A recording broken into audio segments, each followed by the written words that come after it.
regionale veneto della CISL, neogiovane.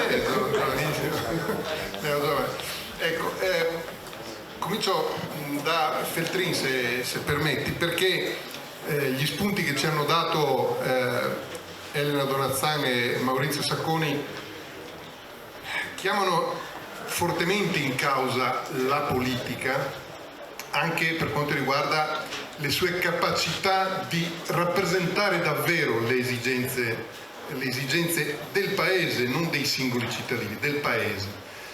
E da questo punto di vista io volevo chiedere a Feltrin se ci sono margini, secondo lui, per recuperare questa consapevolezza da parte dei partiti, da parte della politica.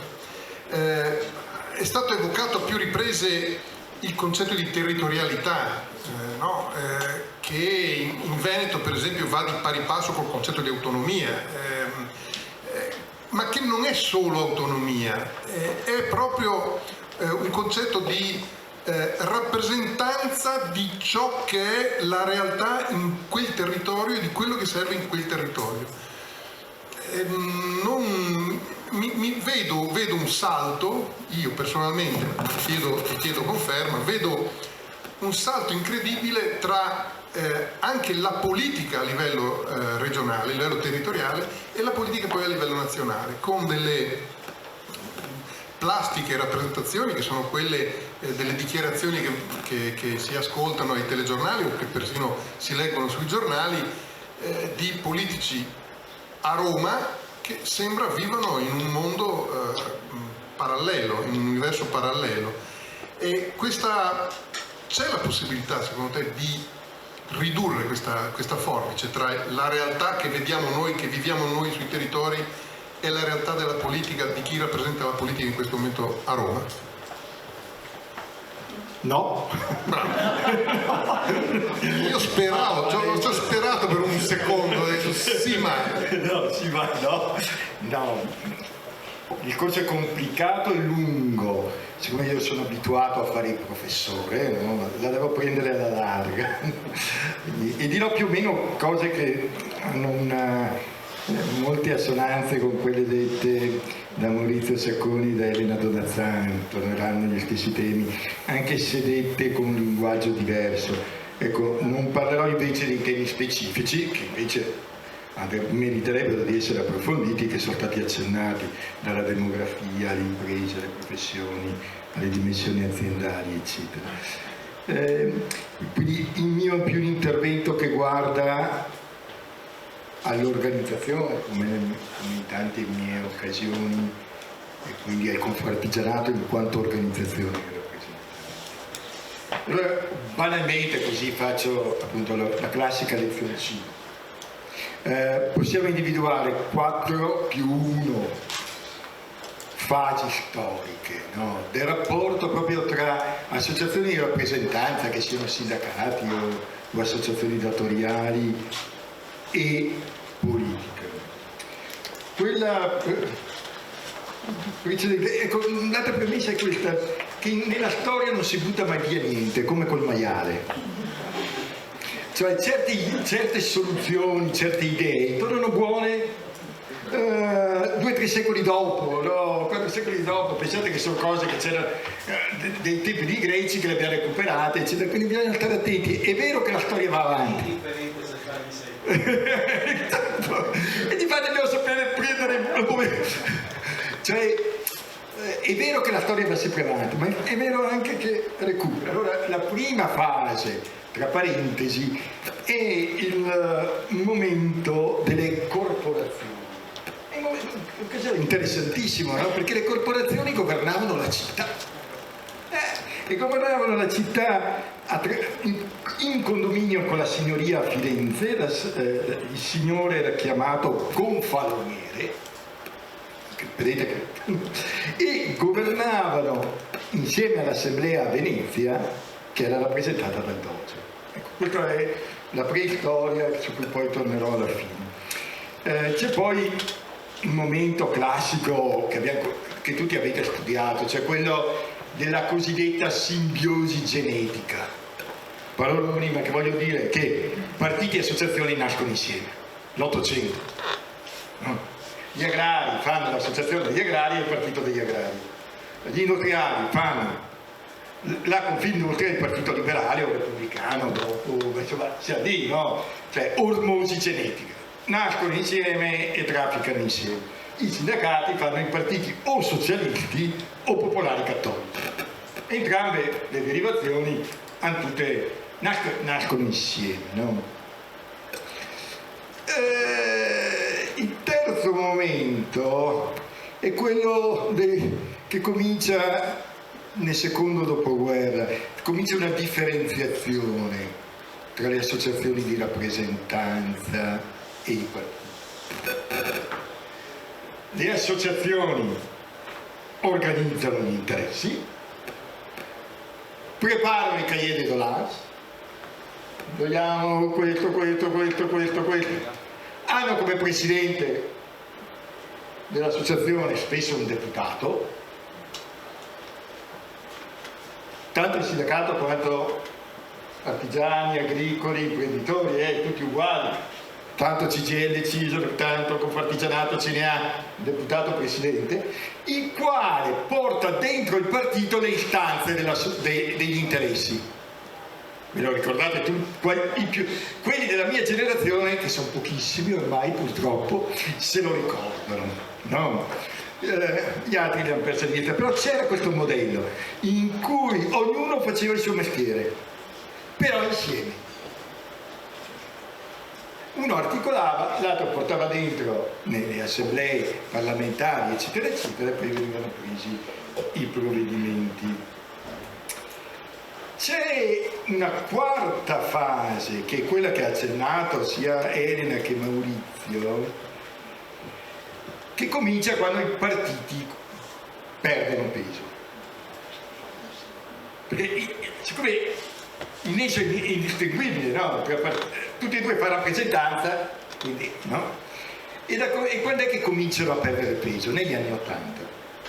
Inizia il declino dei partiti e via via cresce il ruolo delle associazioni. Quando citava il patto di San Valentino, 14 febbraio 84, quando citava la Scalamobile, vedete il professore che segna, 31 luglio 1992, riforma Amato, riforma Ciampi, contrattazione eccetera, 23 luglio 93, riforma delle pensioni Dini, 8 agosto 1995, vedete che ho tutto segnato. Mi sono preparato. Ecco, tutti questi patti vengono via via assunti dalle associazioni di rappresentanza di interessi, dialogando sempre meno con i partiti. Cioè i partiti contano sempre meno. Ricordate Maurizio, quando è che hanno contato davvero? La prima volta nell'84. No. Da tutte le altre volte firmano, ma i partiti, anche se non sono d'accordo, non possono impedire la firma. Non so se... alla domanda perché, la risposta semplice è che perdendo la presa sulla società e i partiti, inevitabilmente le associazioni svolgono un ruolo più autonomo, a volte concorrenziale con i partiti, a volte ancora di supplenza dei partiti, come abbiamo visto in tutti gli anni 90. Ok? Adesso siamo alla fase attuale. Allora, qui ho un problema. Dove sono finiti i partiti? Sono partiti. Cioè non ci sono. Cioè, dov'è che voi vedete una sezione dei funzionari, dei militanti? Dov'è che li vedete? Ecco. È parlamentare, no? Allora, qual è il punto fondamentale? Che l'unico posto dove tu trovi i partiti sono le istituzioni. Cioè l'unica funzione attuale dei partiti è formare le liste elettorali e mandare qualcuno ad occupare un posto in comune, provincia, regione, Parlamento, Europa, ma non rappresentano null'altro, non so se sono delle monadi. Cioè la Donat, mi guarda male, secondo voi riceve qualche ordine dal suo partito su cosa deve fare? Ha mai incontrato il suo segretario che gli dice dovresti fare così? Fa quel che vuole, sperando con buon senso. Conosceremo anche la risposta nel caso. Ma Maurizio Sacconi riceveva ordini o segnalazioni o indicazioni strategiche dai suoi partiti, faceva quel che... Ecco, quindi quello che io ho oggi non sono più partiti politici, ma si dicono politici on office, politici incardinati o in un seggio parlamentare o in un seggio governativo, eccetera, eccetera. Chi è rimasto in mezzo alla società? Le associazioni. Cioè, per paradosso, le associazioni sono rimaste, sono malconce, sì, d'accordo, non hanno molta legittimazione, sì, d'accordo, però alla fine ci sono e nessuno le vuole mandare via. Aveva provato un po' i 5 Stelle, ma poi aveva provato un po' la prima Lega, ma poi... Cioè, le associazioni nessuno le tocca. A un certo punto invece aveva provato Renzi. No, ma tutti si sono scottati le dita e si sono tirati indietro. Saranno brutte, cattive, tutto quel che volete, ma meglio averle che non averle. E vi ricordo che le associazioni hanno sedi, funzionari, militanti, hanno una democrazia associativa, no? Ha tutto quello che i partiti politici non hanno più.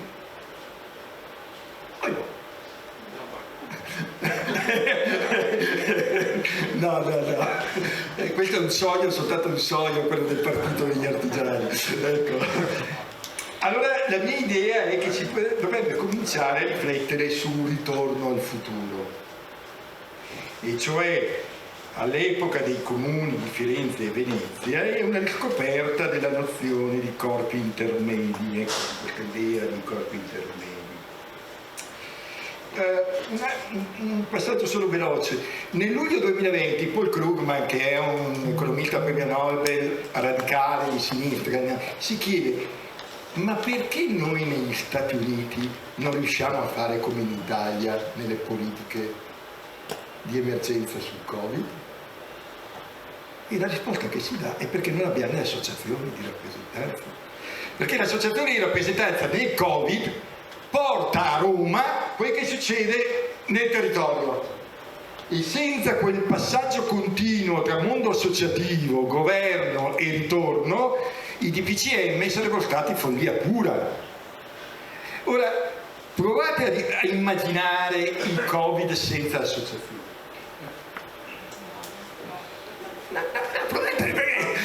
Tutti l'abbiamo vissuta, no, questa storia, quindi, degli agricoltori, dei lavoratori, degli artigiani, dei commercianti, degli imprenditori. Come sarebbe andato a finire? Allora, per andare avanti in questa direzione, una prima ipotesi, perché poi vedremo ci sono anche le difficoltà, non è tutto, però l'idea è che va ampliata l'area del governo privato di beni pubblici, o del governo associativo di beni pubblici. Maurizio l'ha detto in un altro modo, io dico governo privato di beni pubblici, spostare dallo Stato alle associazioni cose da fare. Le fanno meglio, le fanno con meno spesa, più a diretto contatto con i lavoratori, le aziende, eccetera, eccetera, non si vede perché no. Ora, noi abbiamo già avuto esperienze positive, banalmente la formazione in Veneto, banalmente gli ITS, oppure gli enti bilaterali, i fondi previdenziali, la sicurezza sul lavoro, una parte di welfare. Ecco, perché non andare più avanti in questa direzione? Perché non esplorare ancora di più dove si può arrivare? No? Altro non è che le corporazioni, dovrebbero essere di Firenze e Venezia, ok? E fin qui la parte di lisciare il pelo. No. Pensa cosa ti aspetta adesso. Perché non è proprio tutto oro che luccica. Vediamo gli indicatori. Tassi di adesione calanti, siete d'accordo? no? Scarsa legittimazione popolare, cioè, ogni sondaggio, le associazioni di rappresentanza, è bene che ci siano, però non ditemi che ne sono entusiasta, non so se c'è questo doppio atteggiamento, la doppia scarpa, no? Va bene che ci siano, ma mi stanno un po' antipatiche. E uno scarsissimo seguito, l'hai detto tu, nei media, nel mondo intellettuale, eccetera, eccetera. C'è solo dei masochisti, la tribù che se ne occupa. Un gruppo di masochisti che... Puoi leggerlo anche come dei pochi eletti, eletti nel senso elevati, come dire, ecco, perché?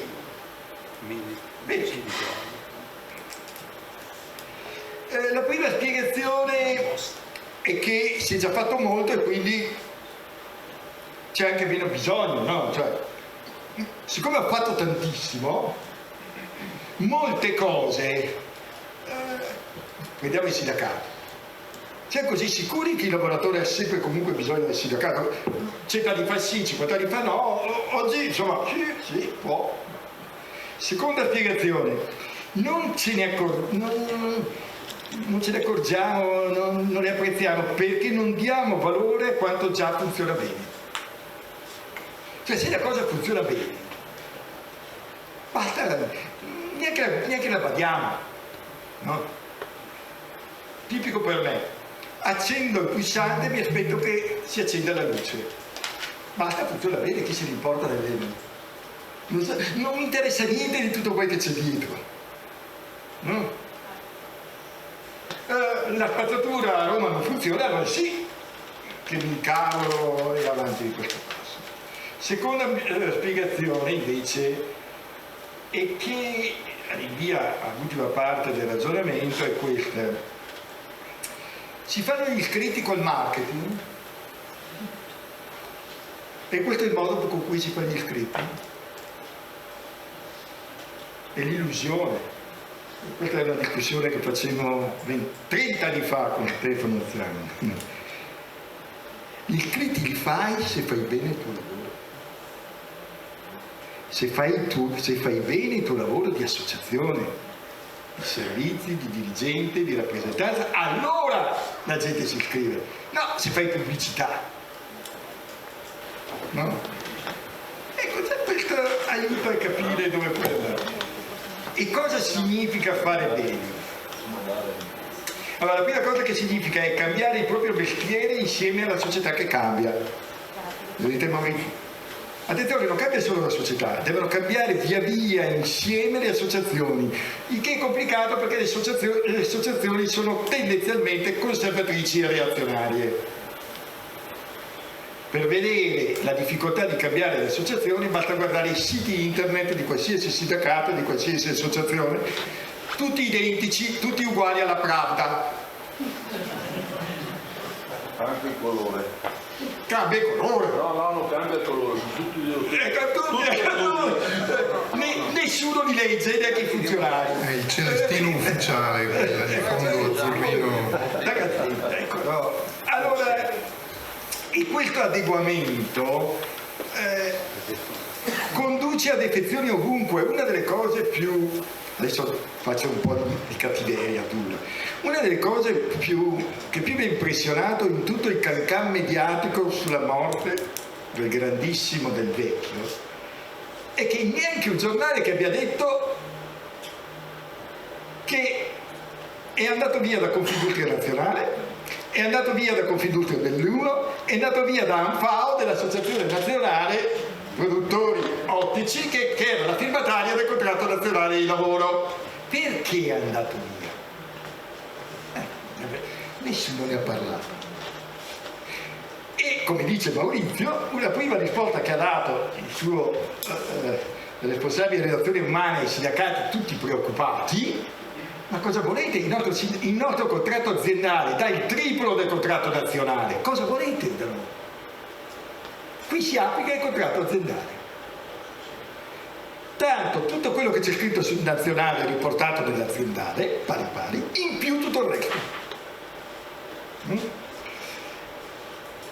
Allora, che cos'è che bisognerebbe stare attenti? Primo, l'ha detto anche Maurizio, è finita l'epoca del Fordismo, bisogna cercare di personalizzare al massimo l'azione di tutela e di rappresentanza. Personalizzazione. Se non personalizzi, il fatto di esserci a tutti artigiani non dice niente. Allora, come si fa questo? Tutte le aziende lo stanno facendo, le istituzioni ci stanno pensando, anche le associazioni devono trovare il modo di rispondere alle domande del vecchio, non degli imprenditori ANFAO, dei singoli imprenditori, cosa vuole lui, se no vado a un avvocato da un'agenzia di lobbying.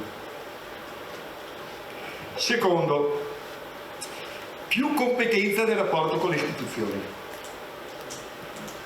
Cioè, se devo, tra virgolette, sostituire i partiti, devo essere competente come i vecchi partiti, non come i nuovi, come i vecchi. Cioè, ogni volta che dialogo con la donna Zar, devo dimostrare di saperne più di lei, non meno di lei. Siccome lei ne sa troppo, è molto difficile. Quindi è una sfida complicata, perché questa è la sfida. No, sedersi al tavolo e non fare la predica della domenica. Vero Elio? Quante volte? No, ecco, non sentirsi ogni volta la predica della domenica, ma sentirsi proposte operative, soluzioni, eccetera, eccetera. Terzo, essere davvero corpi intermedi, ovvero non il partito degli artigiani, ma gli artigiani al potere, che è un'altra roba. Potere artigiano, c'era una volta che diceva potere operaio, potere artigiano, no? Che cosa significa cooperare con le istituzioni? È finito il tempo dei partiti, oggi l'interlocutore è sempre e comunque l'istituzione, il comune, la provincia, la regione, il governo, il ministero, eccetera. Porsi sistematicamente il problema cosa possiamo fare insieme. Ultimo punto e ho chiuso, si tratta di tenere assieme due cose che convivono sempre nell'associazione: l'identità, i valori, tutte le cose che diceva Maurizio, che in cosa li potrei tradurre sinteticamente? Un'associazione è anche una comunità. E io devo alimentare, mantenere, dedicare attenzione alla comunità che è il mio mondo. Come faceva il vecchio partito politico, mica lo faceva. E contemporaneamente l'associazione è un'impresa. Come tenere insieme comunità e impresa, sapete bene che è un'impresa, fatturati, dipendenti, servizi, società, come tenere insieme comunità e impresa? No, anche il sindacato ormai è comunità e impresa, tanto perché dove pena attenzione alla burocratizzazione del lavoro associativo, il ridursi e a lotte per il potere che hanno solo origine personalistica. Attenzione, è giusto avere ambizioni, quindi le lotte per il potere dentro le associazioni sono perfettamente legittime, no? Perché è la democrazia associativa e sono sane, no? Purché siano basate su idee e valori. No? Alimentare idee e valori il dibattito interno. Questo deve essere, da queste cose qui cioè questo è il sale della democrazia associativa. Chiuso, ultima due battute. Di conseguenza il ruolo fondamentale, specie nelle fasi di passaggio, il ruolo chiave ce l'hanno i dirigenti. Senza dirigenti niente associazione. E soprattutto niente associazione che è capace di cambiare. No. Che rischino, abbiano l'ambizione di rischiare e di mettere la propria ambizione al servizio della comunità. Ecco, questo lo metterei come avveniva, e lo ripeto ancora una volta, in ogni partito politico che si rispettasse. Sono ambizioso? Sì, ma certo, mancherebbe che altro. Ma non per me solo, ma per un'intera comunità, per un intero gruppo di aziende. In questo modo si fa un servizio non solo all'artigianato, non solo al mondo associativo, delle associazioni eccetera, ma si fa un servizio alla democrazia.